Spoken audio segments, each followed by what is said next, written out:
Good morning, everyone. Jason here from Ja'Lynn Collectors, and I have a quick recap video from yesterday's Avery Shoebox show. It took place in the Lansing Mall, north of 350 tables.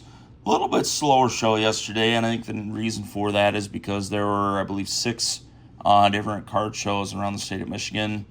Michigan is a very, very strong card market, but there were some lessons learned yesterday. And I would say from a positive perspective, the first of which being early bird gets the worm.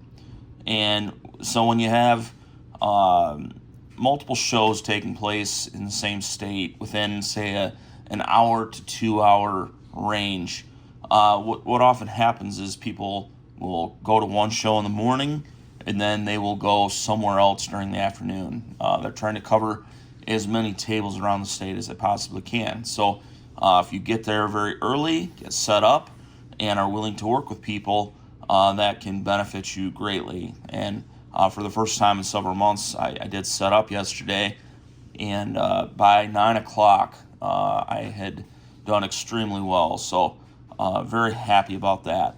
So yeah, that's really the first thing. If you have good quality stuff, and I don't necessarily mean like Downtowns, Kabooms, Color Blasts, all the case hit kind of stuff. I'm not even talking about necessarily that, but game used patches, autos, low numbered stuff that people don't see in every other showcase, and you have it priced reasonably well. Again, in order to be successful in cards, to me, it's getting increasingly important to buy correctly. I heard it said on a podcast that I believe it was the Ball Card Show this last week. It's gotten to the point where cards are easier to sell than they are to buy. And for a guy who can't really sell a $10 bill for $5, for someone like that to agree with that statement, that's very telling in the market. And I would say that I experienced that yesterday. So, not going to waste any more time. You probably don't want to listen to me ramble, but sold a ton of cards yesterday, and so that was good. I want to share some pickups. My buddy Glenn, he's come to the show like pretty much every month, and the last couple of months, he's said, "Hey, I've got some stuff that I just want to get out of it. I want to leave you plenty of room to make money on it." He fully understands that concept and respects that. That's awesome. I've known this guy for a long time now, but just a good dude. So I ended up getting these cards from him yesterday. Got a Najee Harris rookie, How the Mighty Have Fallen. It's numbered out of 249. An Emmitt Smith here. A couple Anthony Richardsons. Oh boy. Hopefully he'll get a starting job again someday. Not sure about that. We got one of these wild card Illumination Paul Skeens cards. This is a rookie year, numbered out of 30. So Paul Skeens stuff tends to do pretty well. And then several Tariq Skubal rookies here. 5 of them right here, and then there's more coming, I promise. A lot of Tigers fans are looking to move on from Skubal, which is completely understandable. But I'll discuss the counter to that a little bit further. A couple Julio Rodriguez cards. A Brandon Marsh card. It's, probably does a little bit more than what you might think, but I don't know. I think if I put this in my showcase for, $10, then I don't know if it would move for that, but at least a $5 card there. So here's the first of the 2 big cards in this deal. And it's a Tariq Skubal. Matter of fact, I probably already gave away what the last one was if you could read the top of that slab there. But this is an autograph numbered out of 75. So, obviously, the Tigers traded Tariq Skubal to the Dodgers. And the Dodgers are probably the heavy favorite to win the World Series. So, to me, if Skubal can get into Skubal form, right, I think there's an adjustment there moving from Detroit to L.A. and just different, programs within each organization and things of that nature. But I think when he settles in, if he can be an integral piece to a World Series winning team, I think his stuff goes up significantly. And then the final card was a gem grading 10. Yeah, no. Kobe Bryant, Skybox Z-Force rookie. I've always liked this Skybox Z-Force set. I liked it so much I can almost even say it now. So, fantastic. But, I looked over this card, and I don't think that this would cross over to a PSA 10, but even a PSA 9 would be, pretty good. And I think that maybe it does have a chance at that. Might be an outside chance. This could be an 8, but still a very nice card. So glad to have that. All right, next deal that I'll discuss, not necessarily in the order it occurred, but a guy came up with a small box of cards, and I think some cards that maybe he was into for a little bit stronger. But I ended up buying this Topps Chrome Platinum. I believe it's a refractor. Let's see. I looked at this yesterday. I think it says that right there. Refractor of Ben Rice. As you might know, I'm pretty big on this guy, so picked that up. It's a cheap card. It's like $5. A couple kids came up to the table, and just one card. I'm sure they were doing a flip challenge because that seems to be what a lot of them do. Got this 2026 Topps Now Kevin McGonigal PSA 10. So again, being in Michigan, McGonigal stuff moves well, and I have to believe that he's on his way to being the American League Rookie of the Year. So I think it's a good time to maybe have a card or two of his. Not saying I want to keep this one specifically, but I think I got into this at a reasonable rate. So probably wait until another couple of these sell.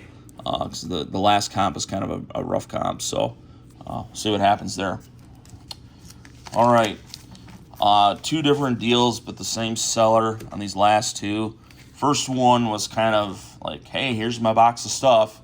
What would you like out of it? And so I picked up this Bowman Chrome Kahuna Shedeur Sanders, and then this 2023 Prism Checker Lamar Jackson card. I thought those were kind of cool. The market for these has cooled significantly on both cards, but I do like both of them. All right, final deal that I want to talk about. It's a lot of cards, and I don't love this deal, but the same guy that sold me those 2 came up at the end of the day with the rest of his box and said, okay, I want to be done with these. What do you give me for all of it? And so I'll kind of go through these as I talk through it. But, George Kirby there. There's an Andrus Pete auto on a 150. Like, he had a good career. Pink Ice, Ant. There's a Jordan. But, a lot of this stuff is just, like, it's older stuff. Maybe guys that didn't pan out. But I'll come back to that card in a minute. Like, Colin Murray Boyles. Like, I got a couple autos of his in here. Then he had a Cade Klubnik, a Kahuna in there. So, but yeah, a lot of, I would say, failed prospect cards or, low-end retail parallels like this Giannis there with the insert, numbered card there.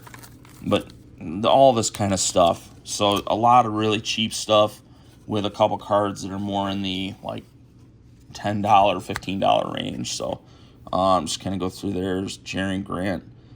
Jersey auto, likely.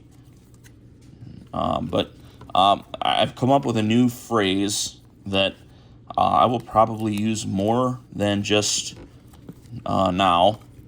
And I think it applies to many different situations.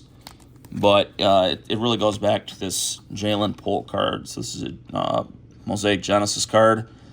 And for those of you who maybe haven't seen the news recently, Ja'Lynn Polk retired like 3 weeks ago. And, the seller, he acted like he didn't know that Ja'Lynn Polk retired. But, I don't know. He didn't want his card anymore, which, I don't think Ja'Lynn Polk was ever like a great player or anything. But, so I'm calling it kind of the Ja'Lynn Polk Effect. And what it is it's having these cool cards. I mean, the Genesis cards are pretty cool, of these guys who, for whatever reason, have I'll just say lost relevance in the football space. But, everybody and their brother is then trying to sell them like dealers aren't going to know that, hey, Ja'Lynn Polk cards are garbage now. Let's just call it what it is. And so, this guy's telling me, well, the last comp on that was $15. I said, well, that was also before he retired. And so I'm not going to pay on that comp. It's a Mosaic Genesis card. So I will respect the set, but I'm not going to respect the last comp on that because I don't think it's worth it. So, if you want to hang on to it, like maybe he makes a return to the NFL. Maybe he does something else in his life that gives this card more value. But right now, this card is only as valuable as a failed rookie card out of Mosaic Genesis. So that was really the tough conversation on a lot of this stuff because a lot of it is just like guys who maybe showed promise at some point in time, but have since lost that relevance. And so the overall value of the lot is just it's going to be hard, right? You're gonna have to claw it back dollar by dollar by dollar. And like the Klubnik, if he can get some starts, if Colin Murray Boyles it becomes a really good player, and ignore these stickers because the values on these cards weren't even close to that. But if these stickers if these players rather can do anything to gain relevance, then then I may have something here. But the way I proceeded with this lot, or I approached this lot, was to make an offer that would make this as least painful as possible for me. And we negotiated a little bit. He wanted to be a bit higher than what I was willing to pay on it. But it kind of came down to, if you want to move this lot, the whole thing, just be done with it, then this is the number I can give you. And if you want more than that, then I would encourage you to shop it around a little more. Well, I know for a fact he'd been shopping the box around all day, and he'd probably heard the same message all day. So not the kind of stuff I was looking to pick up by any stretch of the imagination, but it's one of those things where if the deal at least can make enough sense, then maybe you run with it for a little bit. So, I think there are probably 70 or 8 cards there in total in that lot, and into that for less than $1 a card. Of course, some of those are you probably couldn't sell them for a penny if you wanted to, but some others are a few dollars here and there. So we should still do okay on that, but it's going to be a painful process. So, it's still a really good show yesterday. Certainly, the Kahuna set I think is pretty cool. The checkerboard Lamar, I really like that card.